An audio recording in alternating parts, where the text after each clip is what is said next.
Hi, Bruno Jr. here. Our podcast, Busting Addiction and Smiths, is sponsored by SafeHouseRehab.com. SafeHouse believes that traditional treatments fall short of the needs of clients who face the modern problems of addiction. Modern problems need modern solutions. Multiple addictions, multiple relapses, multiple triggers, and cheaper and more powerful street drugs set up unprecedented challenges facing treatment centers. What is needed is a more sophisticated approach, a better way forward. There are 3 reasons to choose our progressive modern treatment program. 1, a more sophisticated intake process. 2, technology proven to enhance recovery. And 3, the most robust aftercare program in our sector.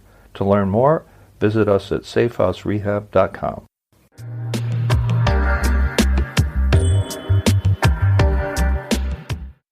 How is the family affected? The family, whether they realize it or not, is probably almost as sick as the addict or alcoholic, and that's a shocking thing sometimes to hear. But here's the deal. Chances are that the family, mom, dad, wife, husband, brother, sister, people close to the person who's still suffering from addiction, that they may have been dealing with this disease without knowing it for years and years and years. So they've watched their loved one go down and down and down, and in response or in reaction to the addict's behavior, the addict, because he's so self-centered, sucks all the oxygen out of the room. So the conversation's now centered around poor Johnny. What's he up to? Is he alive? Is he in jail? Is he sleeping? Is he using? Where are his friends? I worry about him. I listen to when he comes home at night if he lives here. All these things are a direct and indirect result of the disease of alcoholism and drug addiction. So we have a saying, the family is sick too. We call this a family disease. The family's reacting irrationally to the insane behavior of an alcoholic, living with or embracing the illusion that they can control it, or that they caused it, or that they can somehow cure it. And so that's faulty thinking. That's an illusion, and that's sick kind of thinking. What we advise is, if you could find a way to get help for yourself so that you have a healthy emotional detachment from the disease and still love that person, but allow that person to face their own consequences instead of subconsciously enabling them.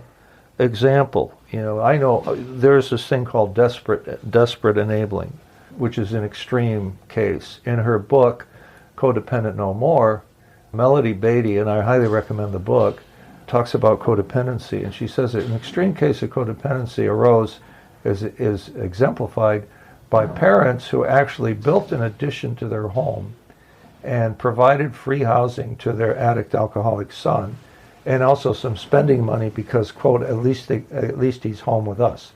That's probably the worst possible thing you can do. It is a heartless thing to kick an alcoholic or addict out of the house and fend for themselves. I myself went through a similar thing with my own daughter. When I confronted her in Austin, Texas, and I said, look, you keep this up and you get no more car and no more apartment, no more spending money. I wasn't aware until it was called out by her boyfriend that she liked cocaine more than she liked anything else in life at that point. So I had that confrontation, and I was prepared to do. Even went to a counselor to ask him if I was doing the right thing. It's difficult. It's terrible, but it was necessary. And so, with a heavy heart, I told her this. Well, fortunately, I got a call from her mother 3 weeks later that my daughter had checked herself into a treatment center, and she was successful after that. But I swear that had I not been ready to take some action, her disease would have continued to exploit me.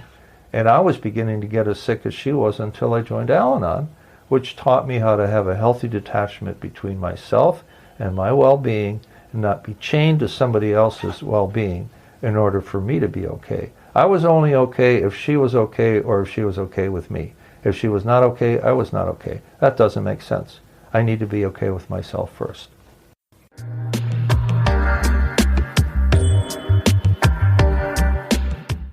Our podcast is sponsored by SafeHouseRehab.com, a modern approach to recovery.